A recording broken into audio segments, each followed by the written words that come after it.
So there's no questions, all right? So the project, what is it designed for? It's designed to really solidify your concepts of what are the different cell types. You're gonna go cell types.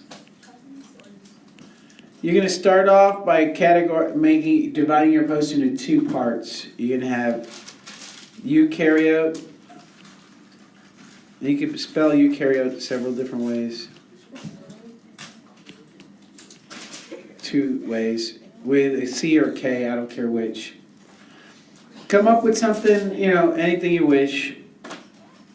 But, it could be, make it look nice. Think about the plan for the poster. The other side, of course, you'll do a prokaryote. So we don't have to do an animal and a plant, we could just... Shh. Not done yet. Everybody always wants to stop me in the middle and try to get things. Of the eukaryotes, you're going to need to draw an animal cell. And you're going to look at a bunch of them today to think about what kind of animal cell you want to draw. And for homework tonight, I would look up what kinds of different animal cells, what are the qualities of them.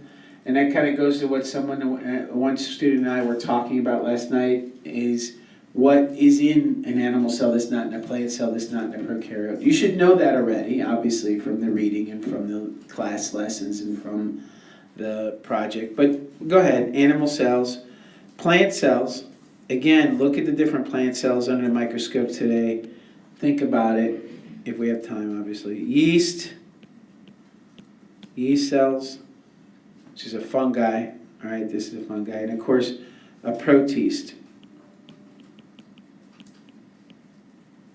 So each of these has different qualities. So you have 4 different cell types that are just eukaryotes.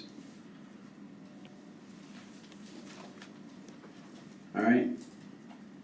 Then among prokaryotes, I'd like you to draw at least 2 different bacteria.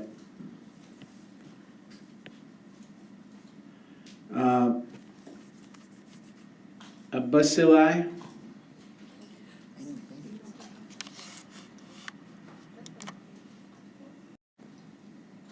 So bacillus, and you guys can look at different bacilli and decide which one you want to draw. There's a bunch of different good stuff on there. And of course, what's the other one? Caca.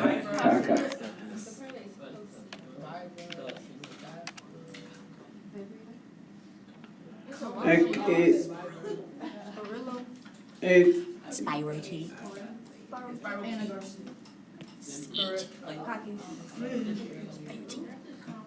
And a spirochete, right? So you want to do 3 of them? Yeah.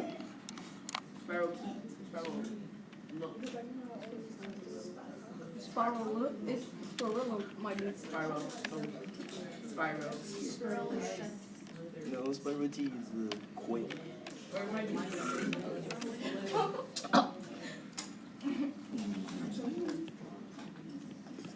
So there would be, those are 3. Those are going to be small cells. But you want to draw them out, and honestly, you'd get some really good points if you pay attention to scale, right? Don't draw a bacillus as big as a plant cell, right? However, you want it big enough that you can see the various regions of the cell.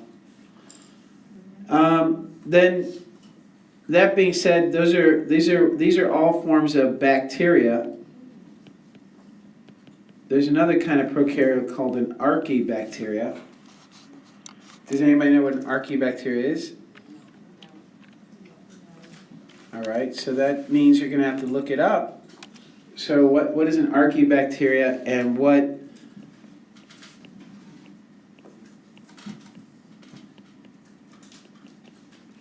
So archaebacteria.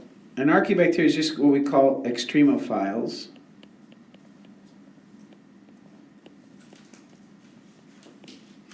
Honestly, their structure is somewhat different, but mostly it's not about structure, it's about function. So you can look up and find some examples, all right? Then what I'd like you to do is then on another part of the poster say things that are not cells. And the cells that are not, the things that are not cells would be viruses. Right? And viruses are things that you might have a couple of them. You might draw an Ebola like it was in that other project that you did this week. Or you might draw a rhinovirus. Right? Or you might draw herpes. Me and you, boo. Sit on him, please. I don't know what to do with him. You might draw any one of these viruses. You could draw HIV. All right, so you can draw any one of these. You don't have to draw all of them. Now, you'd get some bonus points if you drew an animal cell and maybe you drew a neuron. Maybe you drew more than one animal cell, because an animal cell doesn't have to be a single-celled organism, right?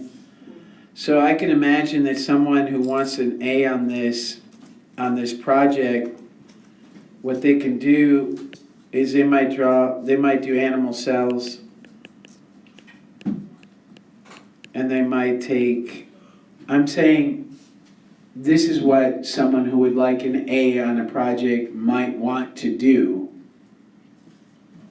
All right. So animal cells, they could take and divide the animal cells into two different kinds, right? Multicellular.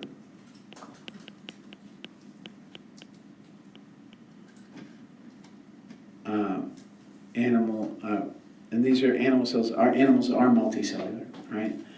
So the question is, what would we do with that? Well, we would do different cell types in the same animal. Maybe we pick humans and we draw a neuron. Obviously, this is a bad sketch. Don't just deal with it.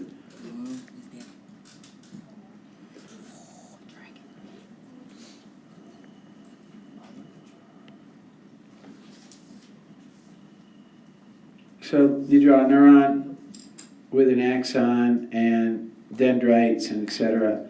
And then maybe you draw a liver cell with its supporting cells on each side. How many would you want us to have? I mean, just a couple different tissues. I'm just saying this is what you might, it depends. How much time do you have? There's 6 of you working on one poster. You have to plan this, don't you? You might want to, maybe you want to draw an eye cell. You might draw, a cone and a rod. But different cell types. Don't just think of a cell as just being one cell. Of course, you might draw like epithelial cells, right? Digestive cells would look something more like this, right? With different folds. Remember we drew those. You might have a bunch. You might draw a couple of them. I hate when I do that.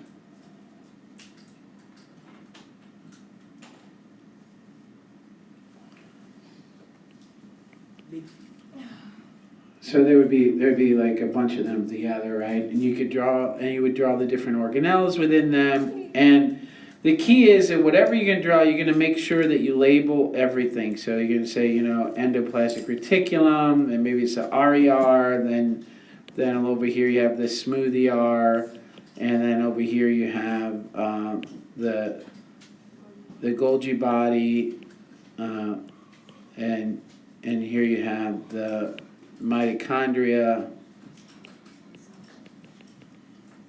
There wouldn't be any chloroplasts in this one, right? Because it's an animal cell, right? There's not going to be any cell walls, but there'd be lysosomes, right?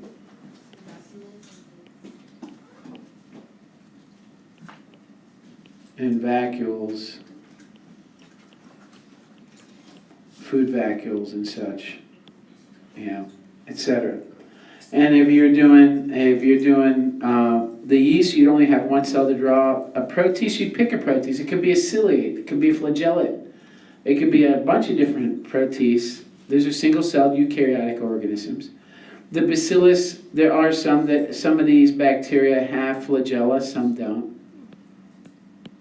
Maybe you decide over here you're drawing a human or some kind of mammal, you draw a sperm, so that you can do what? What's the interesting thing about a sperm?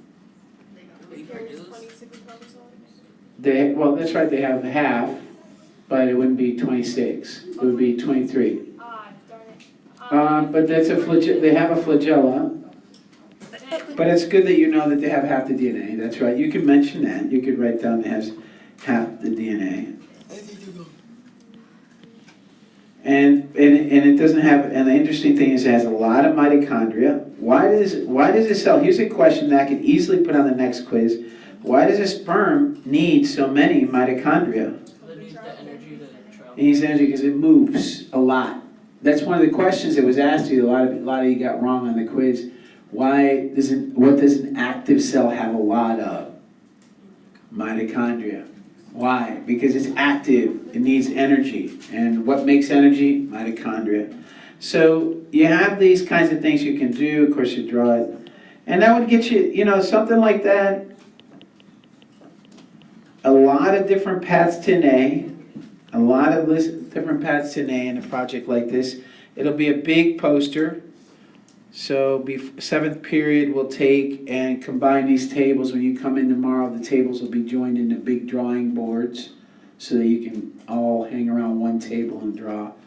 And you can decide, I would be thinking about how do I draw, how do I take this paper and divide it into different groups? How are we going to divide this? Are we going to put the animals over here? Are we just going to put lines across? Are we going to make this poster interesting to look at? I'm going to put these in the hallway. All right, these are going to be in the hallway. And there's all kinds of online stuff that you can download or look at tonight for homework, for research, to decide what of all the possibilities, billions of possibilities you can draw. There's not a lot of time left, but there's a ton of slides here. There's microscopes all around the room. There's animals, there's plants, there's bacteria, there's diseases, there's all kinds of interesting things. These are very expensive. So I need you to do two things. I need you to, number one, don't cut yourself. They are glass. So don't go grabbing, getting excited. Oh my God, Ebola! Everything in here is fixed. There's no live bacteria in any of this. This is all fixed. It's all stored. It's all safe. It's dead. But the danger in this lab is that this is glass. When you're using the microscope, you start at low power and you move it to high power. Focus first and then move to high power. Do not start at high power and then try to move the coarse ring. Don't use the coarse ring when you're at high power because you can break the glass and scratch the lens. You're only moving the fine ring when you're at high power. That's why you start at low and move to high. Start at low, focus on what you want, then move into medium and then higher. Are we clear?